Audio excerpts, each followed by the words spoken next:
नमस्कार, मैं हूं आपके साथ ज्योति यादव और आप देख रहे हैं एसडी न्यूज नेटवर्क पर आज की बड़ी खबरें फटाफट अंदाज में। तमिलनाडु में विजय सरकार ने जीता फ्लोर टेस्ट। तमिलनाडु की राजनीति में बुधवार को बड़ा दिन रहा जब मुख्यमंत्री विजय की टीवी के सरकार ने विधानसभा में फ्लोर टेस्ट पास कर लिया। सरकार को बहुमत के लिए 118 वोट चाहिए थे, लेकिन 144 विधायकों का समर्थन मिला। खास बात यह रही कि एआईएडीएमके के 25 बागी विधायक भी विजय सरकार के साथ आ गए, जबकि डीएमके ने वोटिंग से पहले वॉकआउट कर दिया।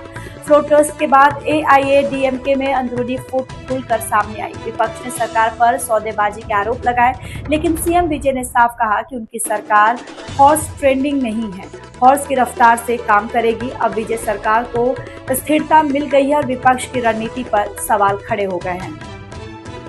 सुप्रीम कोर्ट बोला हिंदू धर्म जीवन जीने का तरीका।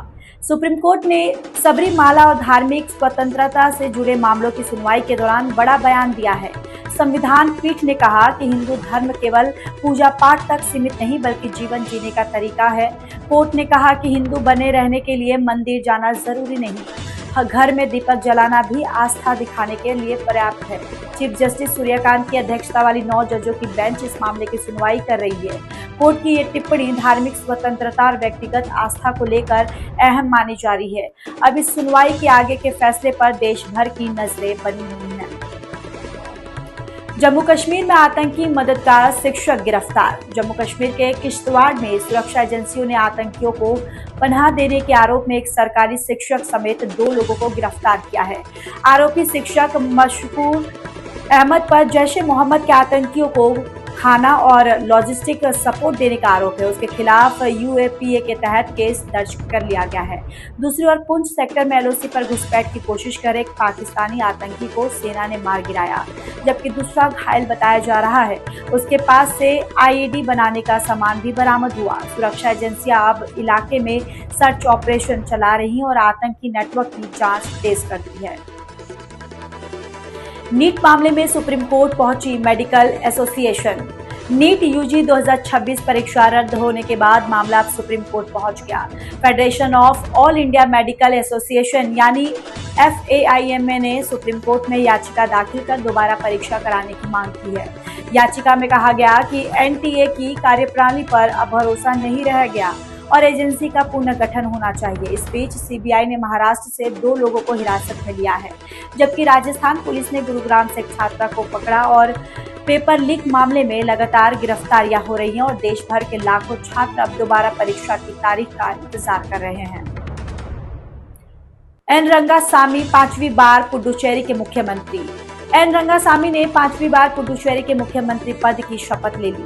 उपराज्यपाल कैलाश नाथन ने उन्हें पद और गोपनीयता की शपथ दिलाई। समारोह में बीजेपी के राष्ट्रीय अध्यक्ष नितिन नवीन भी मौजूद रहे।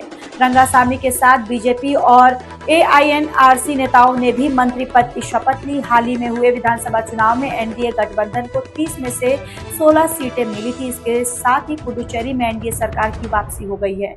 अब सरकार के सामने विकास और प्रशासनिक स्थिरता बनाए रखने की चुनौती होगी। अखिलेश यादव के भाई प्रतीक यादव का निधन। समाजवादी पार्टी प्रमुख अखिलेश यादव के छोटे भाई प्रतीक यादव का बुधवार को निधन हो गया। उन्हें सुबह लखनऊ के सिविल अस्पताल ले जाया गया, जहां डॉक्टरों ने मृत घोषित कर दिया। पोस्टमार्टम रिपोर्ट में कार्डियक अरेस्ट को मौत की वजह बताया गया है। डॉक्टरों के मुताबिक फेफड़ों में खून का धक्का जमने से हार्ट अटैक आया। इस दुखद खबर के बाद राजनीतिक गलियारों में शोक की लहर दौड़ गई। सीएम योगी आदित्यनाथ, शिवपाल यादव, डिंपल यादव समेत कई बड़े नेता परिवार से मिलने पहुंचे। प्रतीक यादव का अंतिम संस्कार गुरुवार को लखनऊ में किया जाएगा। गाजियाबाद में 27 लाख लूटने वाले बदमाश एनकाउंटर में ढेर। गाजियाबाद पुलिस ने 27 लाख रुपए लूटकांड के 2 इनामी बदमाशों समीर और जुबैर को एनकाउंटर में मार गिराया। पुलिस के मुताबिक दोनों बदमाश किसी बड़ी वारदात की तैयारी में थे। वेब सिटी इलाके में घेराबंदी के दौरान बदमाशों ने पुलिस पर फायरिंग शुरू कर दी, जिसमें एक दरोगा और 2 सिपाही घायल हो गए। जवाबी कार्रवाई में करीब 20 मिनट तक फायरिंग चली और दोनों बदमाश मारे गए। जुबैर को इस लूटकांड का मास्टरमाइंड बताया जा रहा है। हालांकि 2 आरोपी अभी भी फरार हैं, जिनकी तलाश में पुलिस की जांच जुटी हुई है। योगी सरकार का बड़ा फैसला, घटेगा मंत्रियों का काफिला। ऊर्जा संकट को लेकर प्रधानमंत्री मोदी की अपील के बाद यूपी सरकार ने बड़े फैसले लिए। मुख्यमंत्री योगी आदित्यनाथ ने मंत्रियों, विधायकों और अफसरों के काफिले 50% तक घटाने का निर्देश दिया। साथ ही हफ्ते में एक दिन पब्लिक ट्रांसपोर्ट इस्तेमाल करने की सलाह दी। सरकारी बैठकों और वर्कशॉप को भी ऑनलाइन करने का फैसला लिया गया। बड़ी कंपनियों के लिए सप्ताह में 2 दिन वर्क फ्रॉम होम की एडवाइजरी जारी होगी। सीएम योगी ने लोगों से पेट्रोल, डीजल और बिजली बचाने, सजावटी लाइटें कम जलाने और नो व्हीकल डे मनाने की अपील भी की। सीबीएसई 12वीं का रिजल्ट जारी। सीबीएसई ने 12वीं बोर्ड परीक्षा का रिजल्ट जारी कर दिया है। इस बार 85.20% छात्र पास हुए, जो पिछले साल की तुलना में करीब 3% कम है।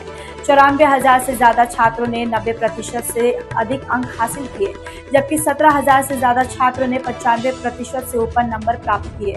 छात्र अपना रिजल्ट सीबीएसई की आधिकारिक वेबसाइट, डिजी लॉकर और उमंग ऐप पर देख सकते हैं। इंटरनेट होने की स्थिति में एसएमएस के जरिए भी रिजल्ट प्राप्त किया जा सकता है। बोर्ड ने साफ किया है कि ऑनलाइन स्कोर कार्ड अस्थायी होगा और छात्रों को स्कूल से ओरिजिनल मार्कशीट लेना जरूरी होगा।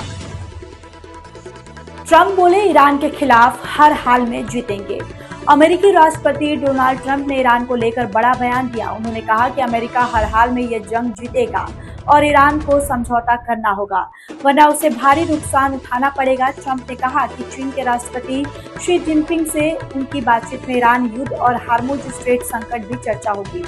स्पोर्ट्स के मुताबिक अमेरिका अब तक इस युद्ध में $29 अरब खर्च कर चुका है। वहीं अमेरिकी रक्षा मंत्री ने अतिरिक्त रक्षा बजट की मांग करते हुए कहा कि दुनिया की सबसे ताकतवर सैन्य शक्ति बने रहने के लिए और संसाधनों की जरूरत, अब पूरी दुनिया की नजर इस बढ़ते तनाव पर टिकी हुई है।